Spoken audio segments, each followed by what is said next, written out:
My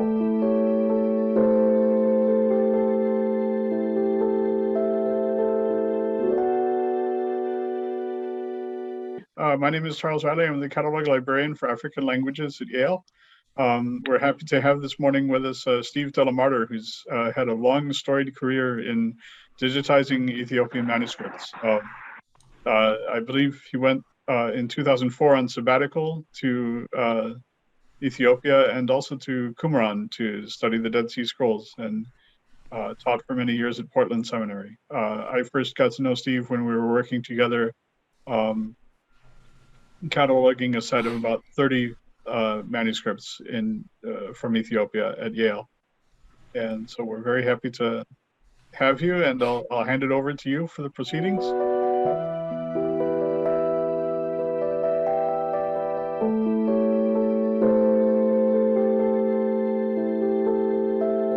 Very good. And since many people are going to be presenting this morning,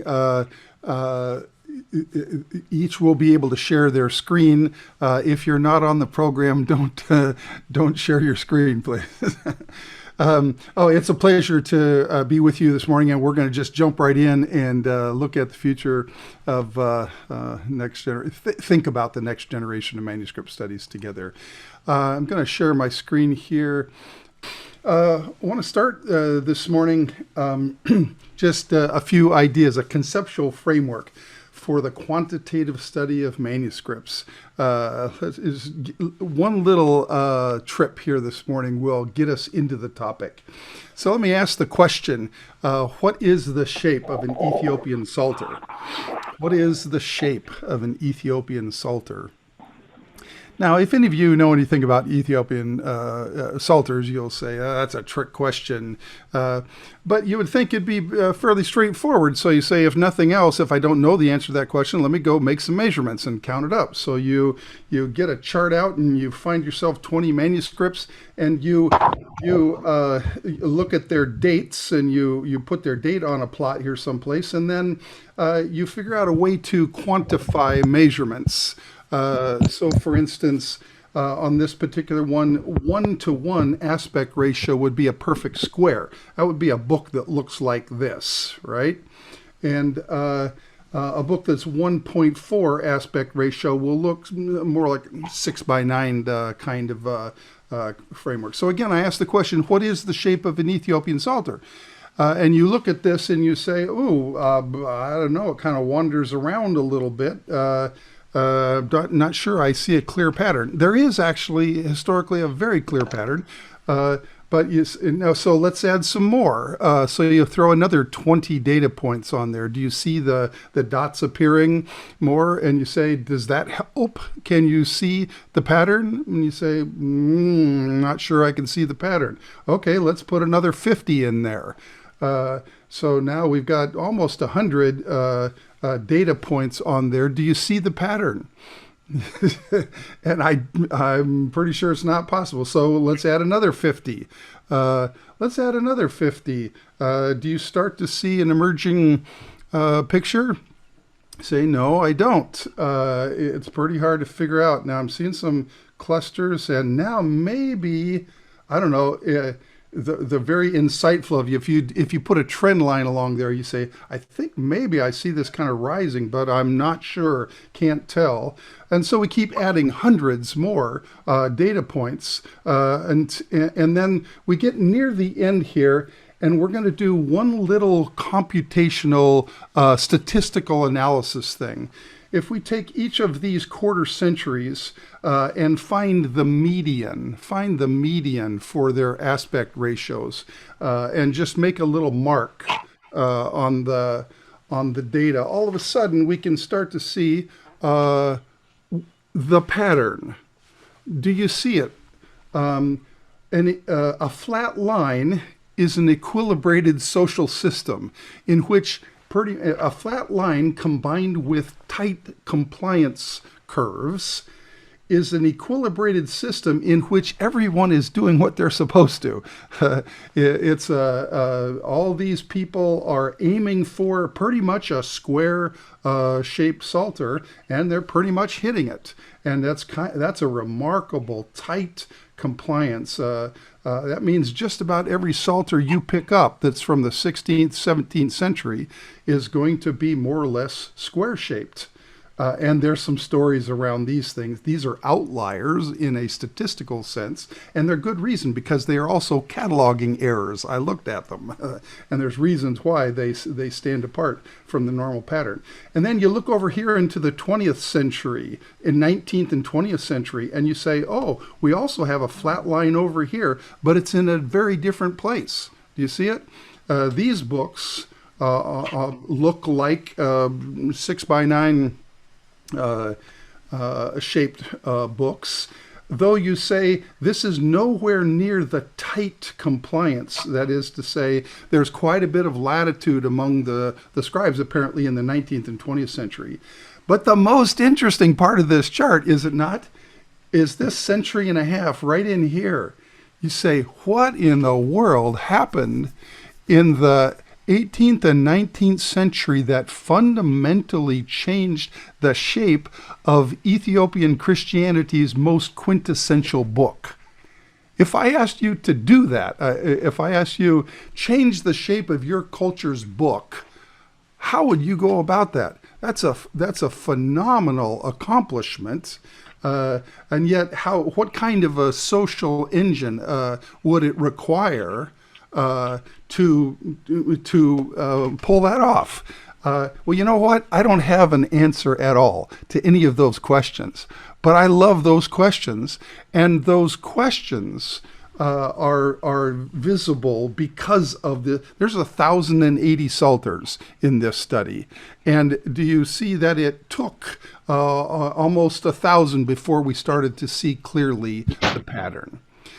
This illustration hopefully gets us right to the center of what we want to talk about today.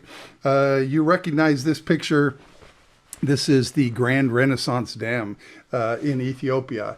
And this is a little bit earlier in the work. And though millions, maybe billions of dollars have been spent to construct this in the upper picture, it's not producing any energy whatsoever. The framework is there, the structure is there, but before it's going to generate any power, what's going to have to happen? Well, we're going to have to fill the reservoir behind the dam. And I'm going to use this as kind of a metaphor this morning. They're preparing for the next generation of manuscript studies is like building the Grand Renaissance Dam. We have to create the structure and the framework, but then we have to fill the reservoir. And it's not until we begin to fill the reservoir and make it possible for something to happen. So here's a first point then. Some of the stories that are carried by manuscripts can only be seen by bringing together data from a huge number of manuscripts. I can show you at least 20 other stories of just Ethiopian Psalters and their paratextual information. That is to say, not even looking yet at the superscriptions or the variations in Psalm 151 or all the other kinds of things, that the 3 editions of the Song of Songs that are in Psalters.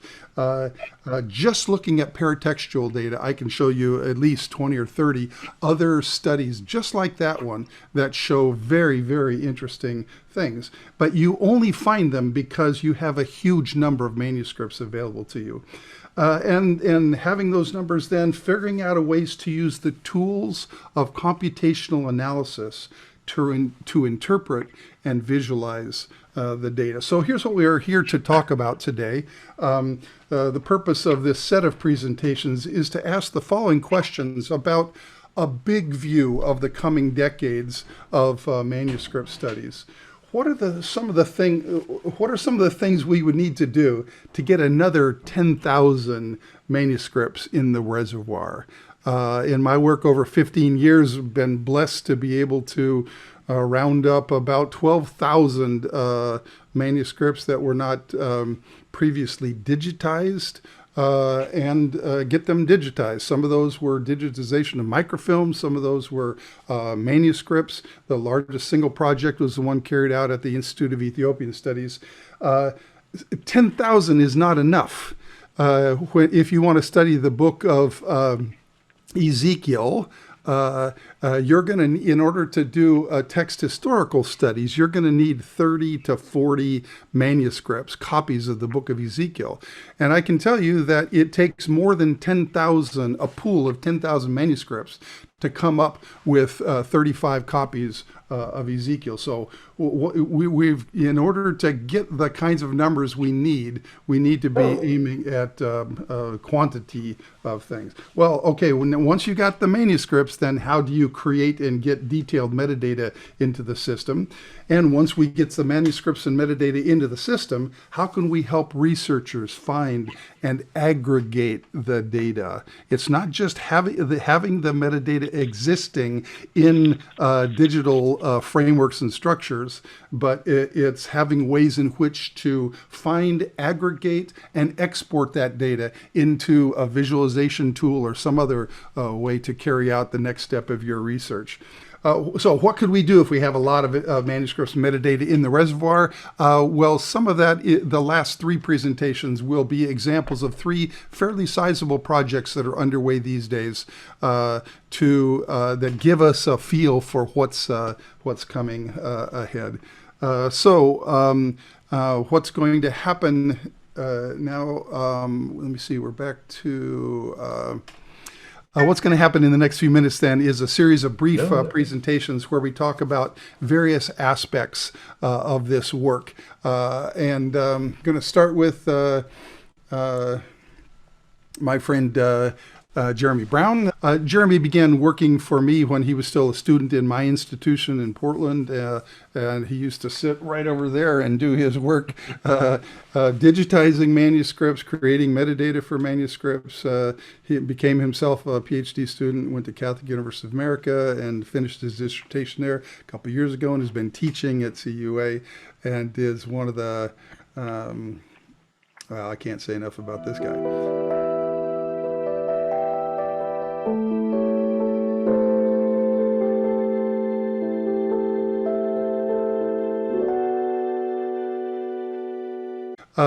Jeremy was the director of digitization for the Endangered Archives program that we worked at the Institute of Ethiopian Studies in Addis Ababa. 5,749 manuscripts. That's 488,885 clicks. Across 6 months to do a job of that sort. Jeremy, talk to us a bit about the qualitative standards for images of manuscripts. Go ahead. Yeah. Thank you, Steve.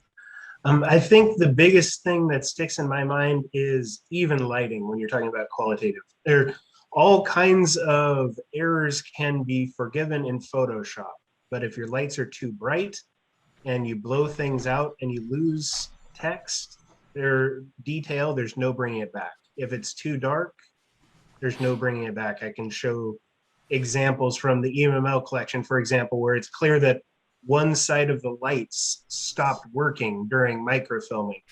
And there's just columns of text that there's no recovery because there wasn't enough light to highlight it. Another thing to think about is both accurate color balance and shooting in raw formats. You can change color balance if you have it too green or too blue if you've shot in raw. So that's the benefit of shooting in raw. But there is a benefit to just doing it right the first time. So if you can do the color balance right, you don't have to spend the dozens and dozens of hours it can take to recolor balance a large batch of manuscripts. And also high enough resolution. And this game changes monthly now with the cameras that come out. When we did the IES collection, we started with the Nikon D200, and I think that was a 10 megapixel camera, maybe 12.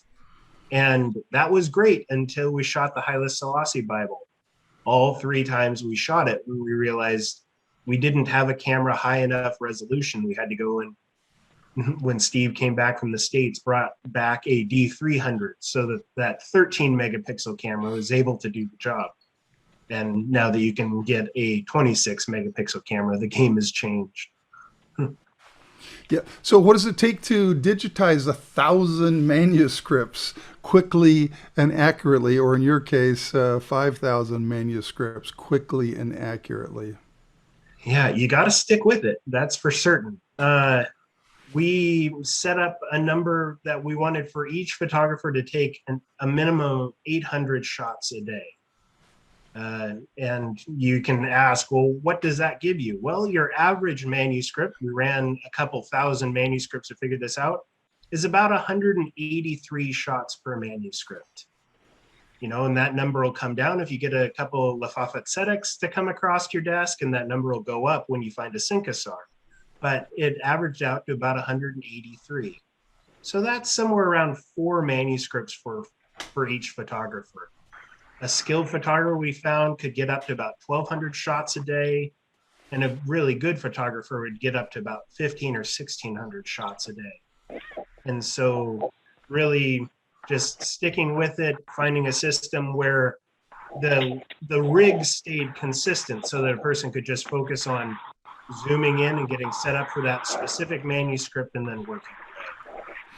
Yeah, that number, 800 shots a day, is in contrast to the range of most museums and libraries that are doing very high quality work. The trade-off there is they work slowly, and they're lucky if they can do 200 shots a day. In the environment we were shooting in, the goals we had set, it was absolutely necessary to think in terms of quadrupling that number. And obviously then you let go of some of the quality standards to achieve these things. After you get done taking the pictures themselves, what still remains to be done, Jeremy? Yeah. One thing that helps is as you're photographing, you're collecting some basic metadata, especially measurements.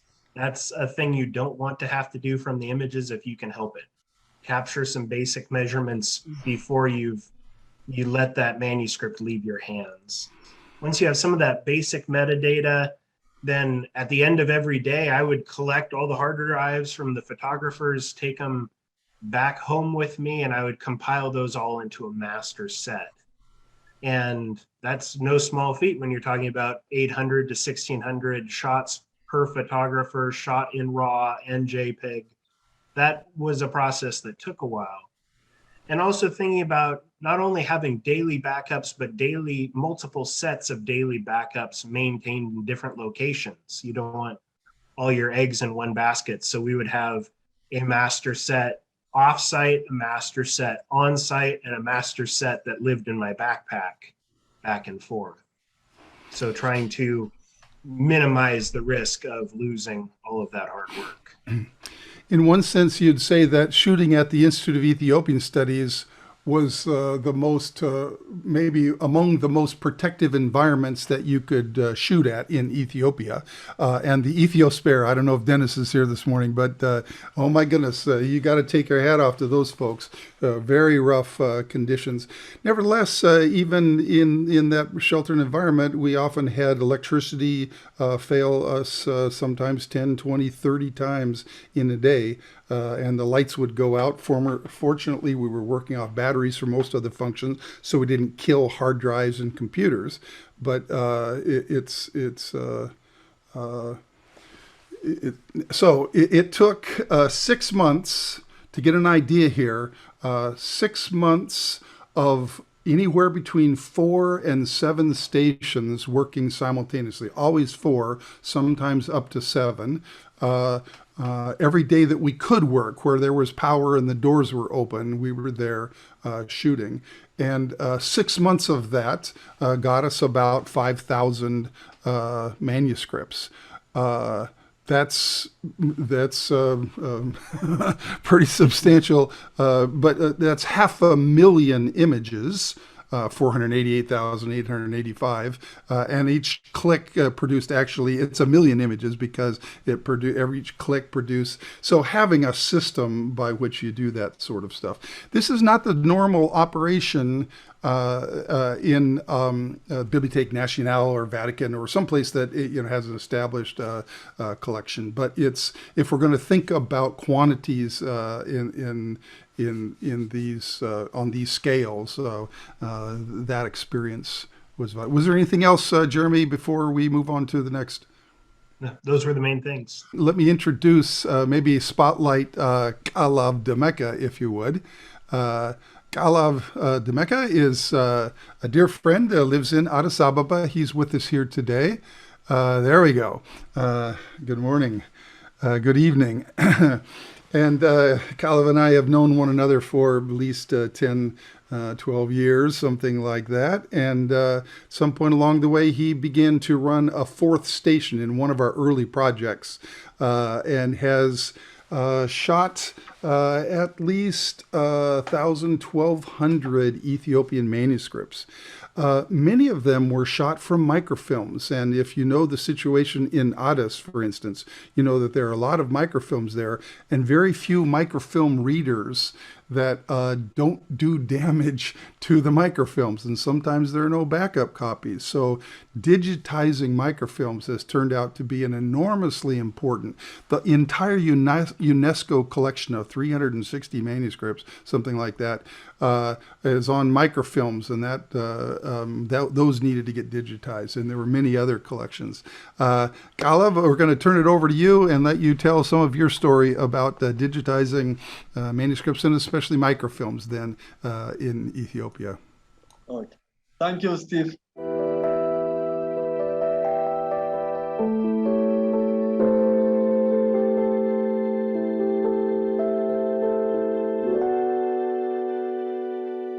Well, as an introduction, Steve has already told you that I've been working with Steve for the past 15 years, over 15 years, and in those days, I had the chance to know what type of techniques will make us do better. Because when you are talking about digitizing, after the preparation, the most important thing is the pace or the speed that you need to make, so as it can be completed in a short time.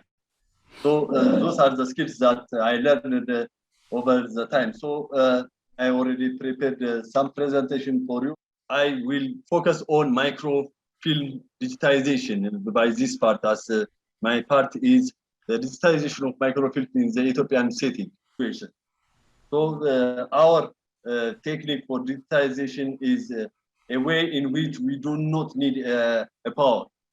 That means for the whole day, when we go back to our home, we need to charge our devices or it can be used the next day. So in my presentation, I will be focusing on these three parts: the equipment, preparation, and processing of images. So coming to the first thing, that we need to have is the equipment. And talking of microfilms, the first thing that we need to have is a microfilm reader. This is my microfilm reader that I used mostly. In fact, this is the only two types of microfilm readers that I have. It is a manual. It is very perfect for me, and I do like it. And I've worked with this for the past 10 years, and it's very good reader. You can see it here. And the other thing that we may need to have with it is a light that can be put underneath the microfilm reader here, so that as another microfilm readers, it needs a light to pass through it.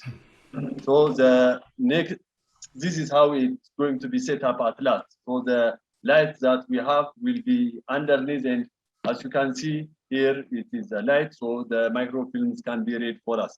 The light source can be dependent on your situation.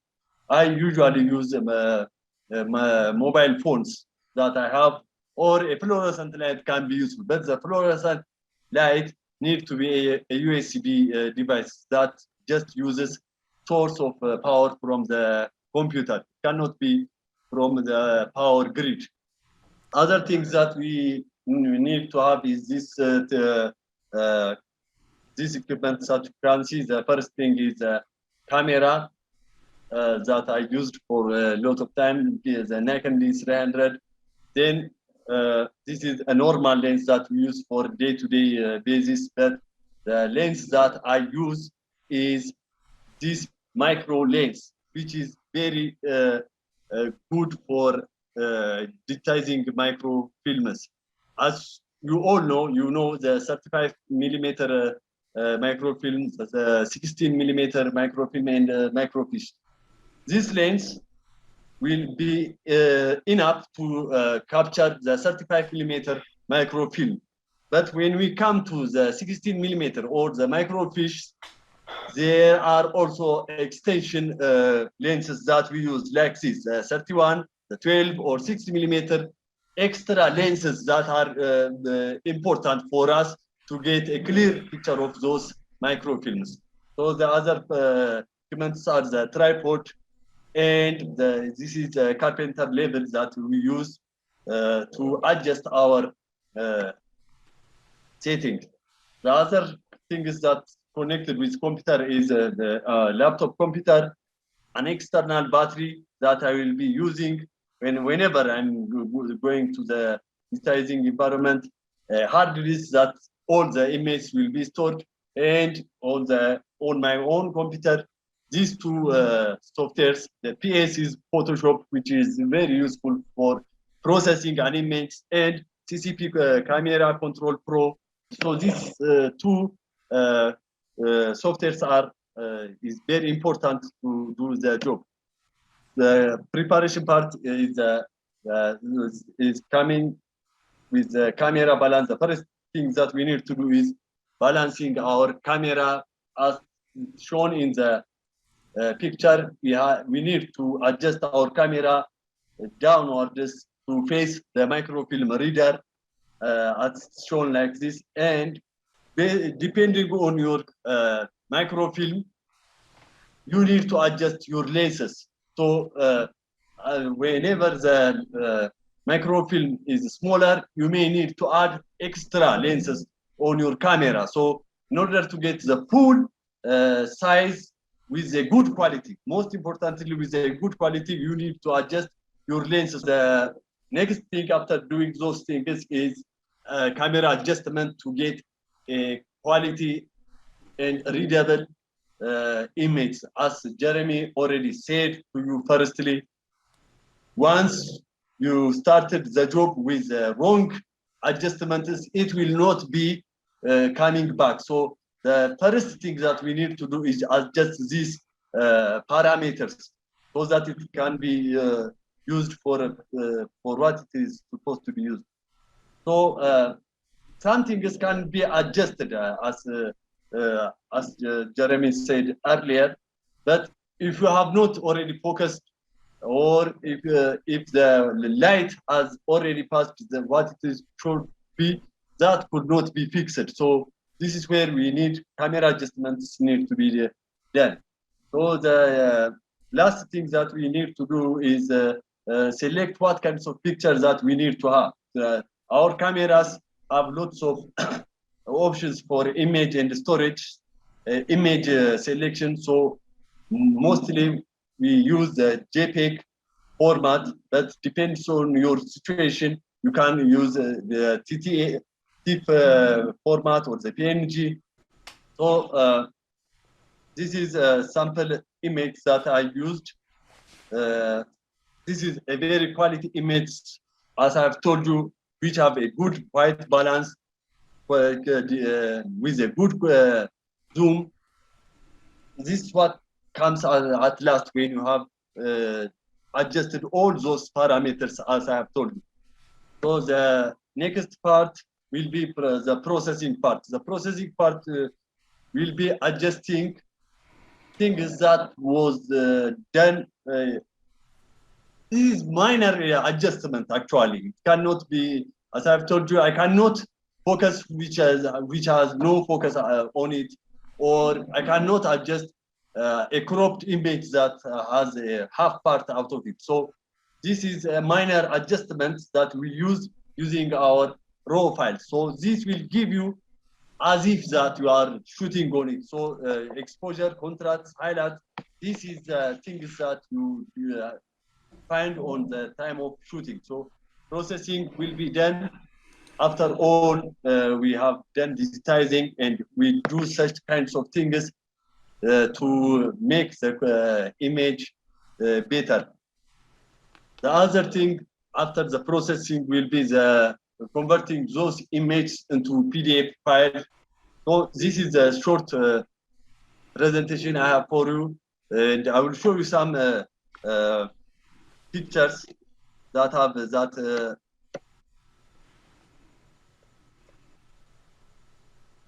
Okay, here, for example, this is an image that have a balancing problem. When you see it from here, you may say that it is good, but if you focus right through it, you can see that there is a focus problem on above it. These things happen if the camera balance is not set, if the camera level is not set properly. This is also another sample image that I have for you, which you can see when you zoom into it. You may think that because when you see it zoomed out, so you cannot tell if it is correct or not. So as you can see in the lower side, it's not zoomed in, because this thing happens when you don't have the camera balance properly. Okay. So coming to the another part, we need to be very good while we are focusing. As you can see, this book, you can see it in the middle, but the other parts around it is very big. Instead of shooting this image as like this, it can be shoot full screen. So this is waste of space or waste of quality. No, the camera has already captured all these other black and white spaces which should be covered by the image. So this is another zooming situation, and this is also another situation where you pass the other page of the microfilm to your image. So this also needs to be avoided. So these are good examples that I can show you, where we can see that it has been digitized properly, covering all parts of your screen. And if you want to zoom in, you can read every detail, and also the white balance. I wanted to show you compared to the one. Have you seen? This one is brighter and this is darker, which I normally use. So in the latter time, you will be using such kinds of things. This one is darker, as you can see. So you need to make it like this to produce the final product. So this is a 12 megapixel. The last point that I want to show is a 12 megapixel quality nowadays. As Jeremy said to you, we are shooting with 6 megapixel camera, then later change it to 12 megapixel, then 13 megapixel. Nowadays, the generation has changed to 24 megapixels. So this is an image which is taken with 12 megapixels. So you can see it's not clear as the latter one. This is also the 24 megapixel image that was taken. So amazingly, you can see every detail of anything during such time. So with this kinds of situation, we can digitize anything with limited time. In my case, I can digitize over 8 to 10 manuscripts, or I can click about 14 to 1600 images per day on microfilms once I adjusted as I wanted. So this is what I have for you. Thank you all. I think I have already taken no time. Anything you want to ask me? You are Thank you, all Kaleab. welcome. Yeah, you can stop sharing your screen there, and amazing work that you've done. And you'll notice that the title of this presentation was digitizing microfilms in the Ethiopian setting. When you shot these microfilms, to buy the equipment that was available in the West was about a $70,000 expenditure. Now, the prices on those have come way down. People in the West who work in museums and libraries would scoff to look at taking a microfilm platen and use that as your equipment. But necessity is the mother of invention, and that's a part of the attitude maybe that we need to take. Otherwise, those microfilms sat for decades without ever being available to a wide number of people. And since you microfilmed them, Kaleab, lots and lots of scholars have been benefiting from that work. Thank you so much.